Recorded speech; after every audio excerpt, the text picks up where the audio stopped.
Good afternoon, big dogs. For those of you who have not had the opportunity to speak or talk to yet, my name is Major Kinard, and I'm your new commander. And I am very excited for this chance to be able to address you. Due to COVID, a little bit different than probably we're used to, but it doesn't matter. Ops doesn't stop. We keep pushing forward. So hopefully this will be work good for you, and we'll be able to move out and continue on knocking out the mission. I just want to give you a little bit about me, kind of my personal story, my philosophy, what you can expect of me as your commander, as well as the things that are important. So as you look on the screen right now, you see a bunch of pictures. We'll start at the top left and work our way around clockwise. That first picture is of my beautiful family. My wife Leah, my three kids, Hudson, Kinsey, and Mason, are the love of my life. They're one of the reasons I continue to serve is so that I can make this world a better place for my kids. Next picture over, that's my mom, dad, brothers and sisters. Come from a family of five in South Carolina. That's my dad's house in the backwoods of South Carolina, little town of Lawrence. And father Mike, mother Patty, older brother Andy, older sister Lisa, Steph, and a little brother Clint. I'm originally from Charleston, South Carolina, the top right picture. Grew up there, absolutely love it, love the ocean, love the water. It's in my blood and hope to be able to get back there one day. Graduate from Auburn University, where I got commissioned in ROTC with a degree in logistics. So I actually have a degree in something that I'm doing. You don't see that too often, but very proud of my alma mater, proud of my Auburn Tigers. Next picture, that is a picture of my ACSC. Just finished up my previous assignment at the Air Command and Staff College. Was able to partake in a couple different special programs.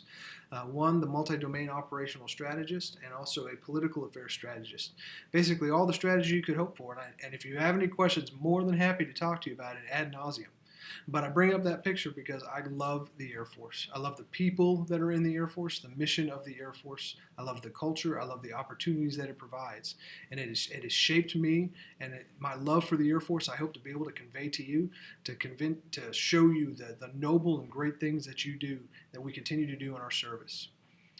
Just a couple other personal things that I enjoy. I love to travel. That middle bottom picture is Mykonos, Greece. Had some time in Europe. Got to hit a bunch of different countries. Absolutely loved it. Opportunity doesn't matter. Travel around the world or around the country. My family and I, we just love to go. Love to meet people. Love to see the sights. Bottom picture, I love to read. I'm all about learning history, philosophy. Doesn't matter, military studies, but just a voracious appetite. And so that's some of the hobbies that I enjoy. And that last picture, just under the picture of my family, had an opportunity to serve in education, teaching PME for 4 years. And the last year was to stand up the Inter-European Air Forces Academy, teaching captains and NCOs from our partner nations. And that's us holding a class in the city of Vichy, France. And what I want to talk to you about that is that assignment changed my life. Whenever the Air Force says that I'm done and my service is no longer necessary, my hope is to become a college professor. And it's that passion for teaching, that passion for development and growth that I look to bring to the squadron as I serve as your squadron commander. As we move into the organization, want to set a vision and a mission as we look forward. First and foremost, projecting combat capability. Our country, our military, is based on power projection. We fight our fights overseas so we don't have to fight them here. And as such, when you hear pilots say we're the tip of the spear is worthless. It's a pocket knife. It's the rest of it. It's the handle of that spear that is imperative, that is critical. And it's that handle of the spear that is what we do in the LRS. We project. We give it the weight, the punching power, the meaningful that makes us deadly and the most feared force on the entire planet. And so that's our vision.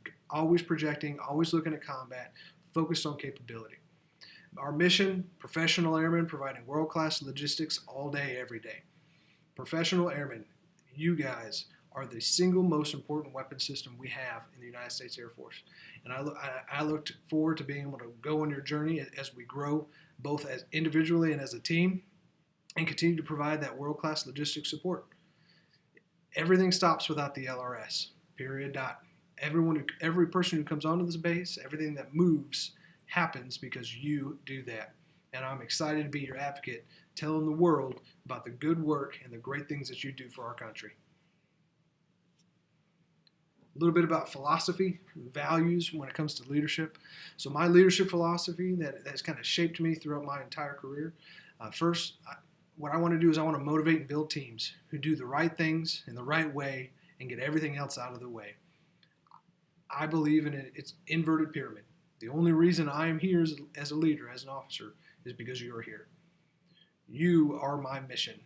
There is no delineation between mission first, people always, people first, mission always, whatever it is. You are my mission. And I look to help you to grow both individually but especially as teams. And this philosophy is shaped by some key values that I want to highlight. If you want to go fast, go alone. If you want to go far, go together. That's an old African proverb that's been adopted by NATO and a few other organizations over the time. But understand that it's easy to go forward just as you're individually by yourself, as a team, maybe just as your flight. But if you really want the capability, if you really want to change the world, it requires us to interact, to build teams, to trust one another, to be dedicated to a common vision, a common mission, and put all of our energy towards accomplishing that mission. So I'm looking forward to being able to go far and doing some great things in the squadron with you. I want to motivate the way you need it, whether internally or externally, by showing people their value, their purpose, and holding them accountable so that you may grow. So internal motivation versus external motivation. Sometimes you wake up and you're just ready to take on the world, and I want to be able to unleash you. I want to point you in the right direction, give you that support that you need, that top cover, that sense of purpose, that direction, and let you go, knock it out. Sometimes, though, people need a little bit of external motivation, maybe a kick in the butt or whatever the case may be. And that's also where I come to step in. When it comes to discipline, my goal is to be fair and equitable. I'm going to give you an honest shake, but understand that we are professionals, and I will hold you accountable to that professional standard we have in the Air Force. One of my most important things I do as a squadron commander is going to be setting the vision, keeping our eyes forward, focusing on the mission, and making it better. The world is changing. It's changing very quickly. The war as we know it is changing. And so we have got to be looking forward to how we can do better. How can we grow professionally, personally, in every aspect of it? And so my job and what I'm going to be dedicated to doing is setting that vision so that we have that common direction for us to run towards so that we can unite in purpose and knock out the mission. I'm a big believer in feedback. So I want to give and get continuous feedback. Multiple vectors leads to true north. So if there's something that I'm saying, if there's something that I'm doing, I've got no problem. Hey, sir, let me tell you how I took that, the way I took it sideways. I'm going to do the same thing for you. Growth requires feedback. Steel sharpening steel. And as a team, as we grow, that's going to be the best thing that we can offer each other. I also believe 3 strikes and you are not out. There's always something more that you can do. The world's a big, scary place. Things don't always go our way. Doesn't mean you give up. Keep pushing forward. Our country, everything that we hold dear, depends on it. Because you stand in the gap between order and chaos, between good and evil. And so we need you never to give up. Always keep going forward. And finally, I want to build an organization where people feel safe, where you feel valued, and where you're challenged to become better. That sense of security, that sense of camaraderie, that's what I want to establish within the LRS. That's what I want to establish within our team. And that leads to my priorities, the things that I hold most important, my 3 C's. First, combat focused. We are here for a reason. We are here to fight our nation's wars, and we can never forget that. As 2 Series AFSCs, we are combat support, meaning we directly touch the warfighters, whether it's deploying them out, whether it's giving them the parts, giving them the fuel, arranging for the transportation, holding each other accountable. We are direct combat support. And so when I say combat focus, what am I looking for? I'm looking for individual readiness. Each of us is a warrior that needs to be ready to answer our nation's call when called upon. And with some stability, we know that during our big buckets, 2 and 5, that we can go, but we need to be ready. And I will not tolerate any falling down on that aspect. Setting the tone for wing readiness, whether it's the mobility machine, whether it's air cargo for exercises, whatever the case may be. We are the Logistics Readiness Squadron. It is in our name to be ready. And we are the ones that drive that train, that drive that capability for this wing. And so we need to be the ones that are championing it. We need to be the ones that are setting the tone so that others follow us and when we get them out of Dodge. War is changing, and we've got to change with it. Again, I've spent this last year at school at Air Command and Staff College, studying the threats of the world and how war is changing. And it's honestly kind of scary. But what that year has taught me is the importance, the criticality of what we do in the Logistics Readiness Squadron. If we want capability, if we want to continue to be able to fight the war, it is on us to adapt, to overcome, to make sure that the weapon systems get where and when they need to be there, and that when they're there, they're ready to fight. So that means there's a lot of talk about the wing exercise, Mosaic Tiger, a lot of looking for your help to shape these process, to challenge, realizing that the last 30 years has been very, very typical, fighting extremist organizations, where now we're talking near peers, and that takes a different kind of capability, a different kind of mindset. And so but that's going to be our focus here. Second one's establishing a community of professionals. Community, it's a fellowship based on common attitudes, interests, and goals. We are united in purpose, defending the Constitution, defending everything that we know and love. Our attitudes, our core values that bind us, that connect us as professional airmen. Our interests of taking care of each other, of growing. Our families, our friends, our hobbies. Our goals, what do we want to accomplish? These are things that despite your background, despite whether you're 2F, a 2S, a 2T, these are the type of things that unite us, that we identify. And that's the thing that we're going to be able to focus on as we establish a strong community across the squadron. As professionals, what it means to be professionals, we're held to a high standard because we're dedicated to a noble calling and committed to our profession.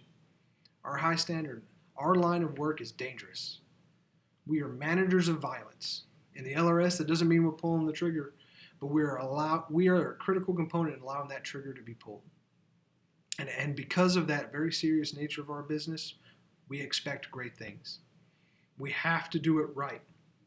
We have to strive for perfection because the mission cannot fail. But it's a noble calling. We are fighting so that our children, our fellow citizens will know peace. And that is a very noble calling. And so I thank you for answering it. And I'm going to ask you to continue to answer it every single day. And finally, we're committed to our profession. Meaning we are continually pushing to become better airmen, better technicians, better individuals, better leaders. Because that is what we have to do as professionals. Our enemies are training and preparing every single day to get better at defeating us. We cannot lose that ground. We have to continue to grow, personally and as teams, because we're team builders, both internally to the squadron and externally. The LRS has a lot of synergistic capability. We rely on each other. The reason we were merged from the old days of a supply squadron, a transportation squadron, or a log plant shop is because they realize that when you bring these critical functions together, we are greater than the sum of our parts. And so we've got to continually look to ways we can innovate, do business better, safer, smarter as a team within the squadron, but also realize that we are an agent of the wing and that the partnerships we form with organizations like maintenance, like the ops group, like the rest of the MSG squadrons, those are critical because it allows us to do our mission better and allow the wing to accomplish its goals more effectively. So focus on that team building so that we can become that community of professionals. And then the final one, caring in action.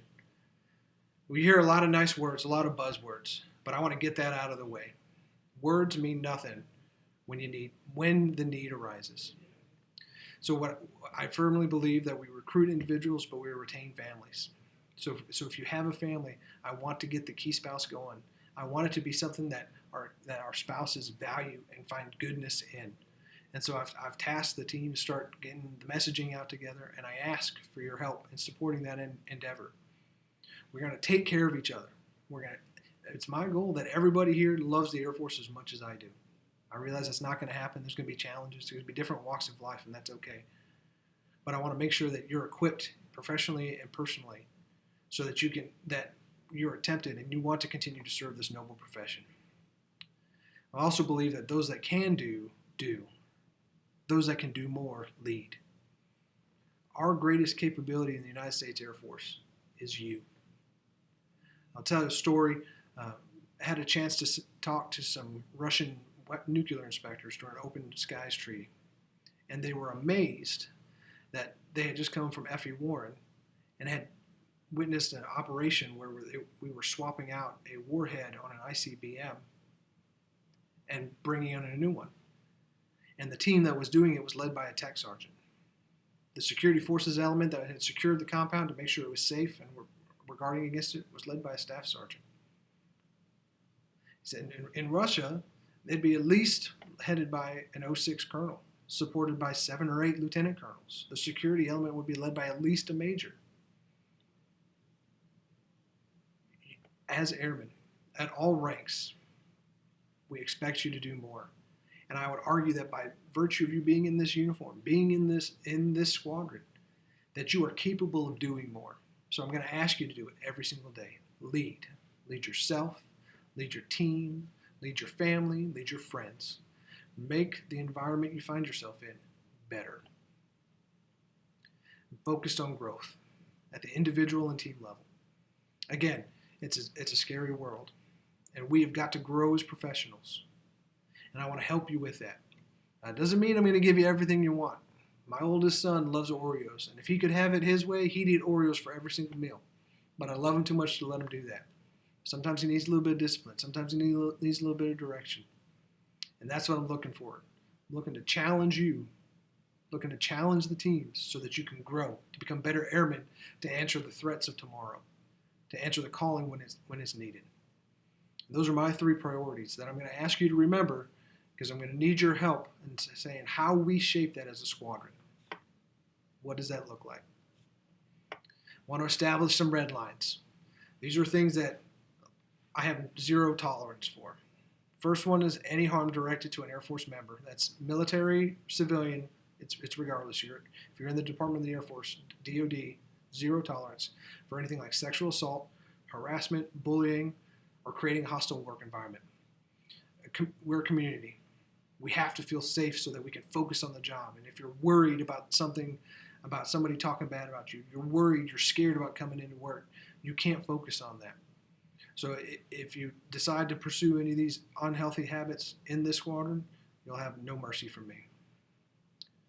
But at the same time, it's not a one-mistake Air Force, but it is a one-crime Air Force. I have no problem if you make a mistake. Fail early, fail often, fail forward. Learn from that. But realize that we represent a larger organization than ourselves. It's that noble calling. So things like drug abuse, DUI, domestic violence, blackmail, some of those big ticket crimes that you see on the news, just don't do it. Keep your noses clean. Carry your shield with honor. Last one is lying. As a professional, your reputation is everything. I have to rely on you at your word that at any given moment. Because if I have to continually double check or second guess what you're saying, it slows the mission down. It puts lives at risk, and it just can't be tolerated. If you make a mistake, come out. Don't hide it. If it's an honest mistake, we'll learn from it. We'll talk about it. We'll deal with the consequences, and then we'll move on. Lying makes it worse, so don't lie to me. Finally, some pet peeves. These aren't red lines, but these are things that annoy me. First one, kind of lack of mutual respect. You serve, you deserve respect, regardless of rank or position. So any kind of rude behavior, disrespect, it gets my blood boiling. Don't do it. Every single one of you has value. 1, because you're a human. 2, because you serve in the Air Force. 3, because you're in the LRS family. Treat everyone with respect and expect the same. Second one's being late, kind of following the same vein. Everyone's time is valuable, so treat it as such. Whether that's meetings, whether that's rallies, whether it's accomplishing tasks, be on time. Show yourself as that professional. And the last one is selfishness. We serve a higher purpose, and that higher purpose is not ourselves. Our calling is service. service to others, service to a great organization that has safeguarded this nation since the 50s. Demonstrate that every single day. Service before self, dedication to your team. There are going to be days where you're going to be tired. There are going to be days where you're just going to take a knee. And that's okay. Because when you get to that point, we're going to be there for you as a community. But realize that it's not about you. And any kind of selfish behavior, it starts getting a pet peeve for me. Finally, my goals here in the squadron. One, I want to retain families. Taking care of you guys, taking care of your families, so that you feel safe, you feel included. Your families love the Air Force as much as you do, as much as I do, and that we continue to serve this great country together. I want to take the squadron, make the squadron better through improving people, process, and resources. Those are the three avenues in which I can shape an organization. I want to make you better. I want to make the processes that we do our work better. And I want to advocate and fight for resources. That includes your time. I want to safeguard that. Make sure that we're there when the mission calls for it, but minimize the demands when it's not important. I want to develop new base level processes that enable adequate and robust supply chain capable of meeting future operational requirements. There's a bunch of fancy words to say war is changing. And how do we, as the front leading edge of the logistics enterprise, how do we change with it? How do we inspire new warfare? How do we develop new techniques? Because whether you know it or not, our adversaries, there's a concept called logistics under attack. Countries like Russia, countries like China, they're afraid of you. They're afraid of your ability to be able to project combat capability. And they've developed a lot of stuff to try to stop us from doing our job, which means we've got to get better, we've got to get smarter. So I'll be looking for your help with that. Next thing I want to do is I want to foster a climate of professional growth, safety, and respect that inspires and motivates you. I want you to come to work excited. You feel safe, you're not having to look over your shoulder, that you're continuing to grow, and that you're respecting each other so that it's a team that you are proud of. And when you put the patch, when you don the uniform, you are excited to be a member of the 23rd LRS. I also want to prepare you to be future leaders, capable of meeting the needs of tomorrow's Air Force. One day I'm going to retire, and I'm going to rely on you to protect my family, on you to protect me. And so it is in my best interest to prepare you for those threats by helping you grow, again, personally and professionally. And a big part of that is growing teams that build you up and make you excited to be part of them. Whether that's socially, whether that is professionally. Building the teams, again, that you are proud to be a part of, that make you excited and want to come to work, that are there for you when you need them to be there for you through some of the challenging times. And finally, to never let you forget how important and valuable you are, both to this unit, to the Air Force, and to the nation. You raised your right hand. You've sworn an oath to serve a selfless organization. And I thank you for that. I'm going to never let you forget it. I'm going to talk to you about it all the time because what you're doing is truly noble, is truly special. And I'm so grateful to be counted amongst you, to be counted as one of you. So what's the next step? What's the future going to look like, at least in the short term? Well, following this, my initial commander's call going out on social media to help mitigate the risk, but I still want to talk to you. I still want to hear from you. So look for small groups. And in this small group, it's going to be open season. Any questions you have, I'm ready. I want to hear what your concerns are. I want to hear what your ideas are. There's no dumb questions. There are ones that might catch me off guard, catch me by surprise, but there are no dumb questions. So please be involved, ready to talk, because I want to hear what you have to say, especially when it comes to feedback. What can I do to make you feel safer and more included in the squadron? That's a hot button topic going on right now. And it's a very important one. When we say sacrifice for service, it's easy to think about deployments of leaving your immediate family. But when we say sacrifice, it means leaving your hometown. The Air Force picks you up and puts you into a place that you weren't planning on. but we still need those social networks. We still need that support. And what can we do as a squadron? Where are we falling short to meet that need, to be able to take care of you so that you can focus on the mission? So in those small groups, I want to hear about that. They also want to hear about when we're talking squadron leadership offsite. So my 3 priorities, my combat focused, community of professionals, caring in action, ideas of how do we get after those priorities? What are the things that we're not doing that we should be doing? Or maybe we're doing, but we could be doing better. Talk to your squadron leadership. We're going to be doing an offsite at the end of July, and the leadership's going to be coming to pitch ideas so that we can make our squadron better. And finally, continue to kick butt. Rock and roll. I am thoroughly impressed with your professionalism, your dedication to the mission, your compassion for one another, and your service to this nation. Continue to keep it going. I want to help you continue to do those things and more. So just keep kicking butt. Finally, thank you again. If it wasn't for you, there'd be no reason for me to be here. I consider you the nation's greatest treasure. People who are willing to give of themselves to be more important, to something so important. What you do every single day is huge.